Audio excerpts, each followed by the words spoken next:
एक बंदे को 4,000 से मार्केट से मिल रहा है और दूसरा बंदा 3,000 रुपया अगले बंदे को प्रोवाइड कर रहा है। इसमें राज क्या है दोस्तों? राज, एक के पास 10 जानवर थे, उसको 50,000 रुपया मुनाफा हो गया। दूसरे ने दोस्तों जानवर खरीद लिए 60 जानवर खरीदे हैं, जब जाके कैलकुलेशन किया तो उसको 50,000 रुपया लॉस हो गया।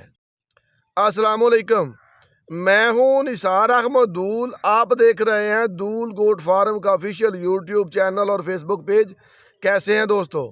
उम्मीद करता हूं कि आप सब खैरियत से होंगे। कुर्बानी का सीज़न गुजरा है, अल्हम्दुलिल्लाह अल्हम्दुलिल्लाह अल्हम्दुलिल्लाह। अल्लाह पाक ने हमें वसी मकदार में रिज़्क़ हलाल अता फरमाया है। मतलब कि कुर्बानी के सीज़न से हमने अच्छी खासी रोज़ी कमाई है। जहां दोस्तों हमने रोज़ी कमाई है, वहीं बहुत सारे हमारे ऐसे दोस्त हैं जिनको मैं भी जानता हूं और आप भी जानते होंगे, उनको कुर्बानी के सीज़न में मार पड़ी है। जो आखिरी 3 दिन थे दोस्तों, हर बंदे को मार पड़ी है। किसी को कम पड़ी होगी या किसी को ज़्यादा पड़ी होगी, ये मंडियों पर मुनसर होता है। जो छोटा जानवर है, मतलब कि जो बकरा है, उसमें भी काफ़ी हद तक मार पड़ी है। और जो बड़ा जानवर है वो तो आपको पता है कि सारा सीज़न ही उसको मार पड़ी है। हमने किस स्टाइल के साथ काम किया है और हमें अल्लाह पाक ने रोज़ी दी है और कितनी दी है, ये बात दोस्तों बाद में करते हैं। पहले डिस्कस करते हैं कि हमारे ये जो भाई हैं, इनको कुर्बानी के सीज़न पर तकरीबन हर दफ़ा लॉस क्यों हो जाता है। दोस्तों यहाँ एक बात समझ लें कि 2 बंदे हैं, एक बंदे ने 10 बकरे ख़रीदे हैं, 10 बकरे जाके आगे सेल किए हैं, उसको 50,000 रुपया नफ़ा हो गया। दूसरा बंदा है, उसने उसी मार्केट में से, उसी इलाके में से जानवर खरीदे हैं 60, जाके उसने वहीं सेल किए हैं जहां पहले ने सेल किए हैं। एक के पास 10 जानवर थे, उसको 50,000 रुपया मुनाफा हो गया। दूसरे ने दोस्तों जानवर खरीद लिए 60 जानवर खरीदे हैं, जब जाके कैलकुलेशन किया तो उसको 50,000 रुपया लॉस हो गया। इनके मुसलसल लॉस की दोस्तों 3-4 वजूहात हैं।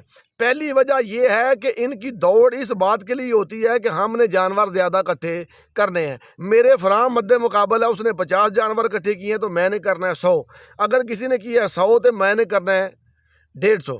दूसरी वजह दोस्तों ये होती है कि ये एक दूसरे के साथ ज़िद करते हैं। अगर एक बंदा किसी जानवर का रेट फॉर एग्जाम्पल 10,000 रुपया लगा गया है, तो दूसरे ने आके उसी का 13,000 लगा के ले जाना है। तीसरी वजह दोस्तों इनकी ये होती है कि ये जानवर लेके जाते हैं मोस्टली उधार।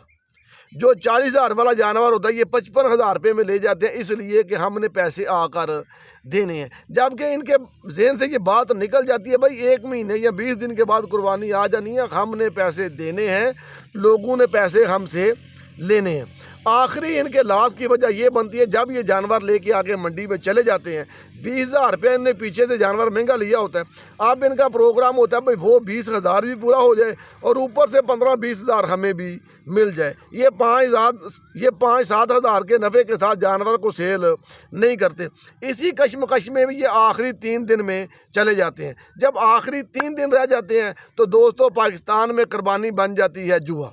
कभी लग गया और कभी ना लगा। जहाँ तक मेरा तजुर्बा है दोस्तों, 5 सालों में से 4 साल जो व्यापारी होता है उसको मार पड़ जाती है और 1 साल उसका लग जाता है।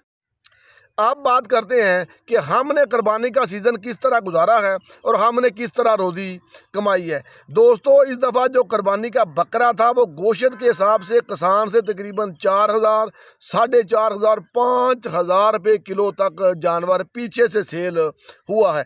जबकि हमने जिस बंदे को बकरा प्रोवाइड किया है दोस्तों, उसको 3,000 से ऊपर गोश्त नहीं पड़ा। अगर किसी बंदे को 3,000 से ऊपर गोश्त पड़ा है, मेरी वो वीडियो देख रहा है दोस्तों, तो वो मुझे कमेंट में बताए कि निसार भाई हमें जो गोश्त था वो 3,000 से महंगा पड़ा है। दोस्तों एक बंदे को 4,000 से मार्केट से मिल रहा है और दूसरा बंदा 3,000 रुपया अगले बंदे को प्रोवाइड कर रहा है। इसमें राज क्या है दोस्तों? राज ये है कि मैंने 4 लोग अपनी टीम के रखे हुए थे जो मार्केट में घूमते थे, हमारे इलाके में से फिर टुर के वो जानवर खरीदते थे। मैंने उनको बोला हुआ था कि आप सारा दिन घूमते रहें, पेट्रोल लग जाए कोई मसला नहीं है। आप 20 जानवर देखें, 20 में से 1 या 2 ले लें, मगर लेना वो है जो हमें वारे में पड़े। जो आपकी रोज़ी भी निकाले और जो मुनाफा मैंने रखना है वो भी निकाले, और अगले बंदे को 3,000 रुपये के हिसाब से गोश्त भी पहुँचे। वो सारा दिन घूमते थे, पैसे उनके पास नकद होते थे, उनको कोई जल्दी नहीं होती थी, कोई ज़िद नहीं होती थी। मैंने कहा था भाई हम 50 बकरों का काम कर लेंगे, मगर जो करेंगे वो साफ़ सुथरा करेंगे, हम अपनी रोज़ी भी कमाएंगे और अगले बंदे को भी तकरीबन 3,000 के हिसाब से हम जानवर प्रोवाइड करेंगे।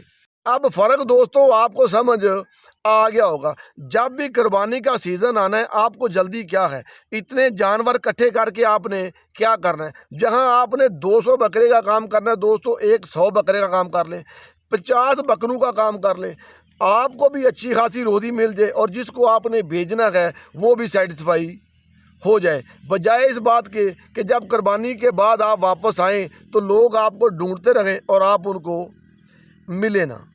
अपना बहुत सारा ख्याल रखिएगा। अस्सलामु अलैकुम वरहमतुल्लाहि वबरकातुहू।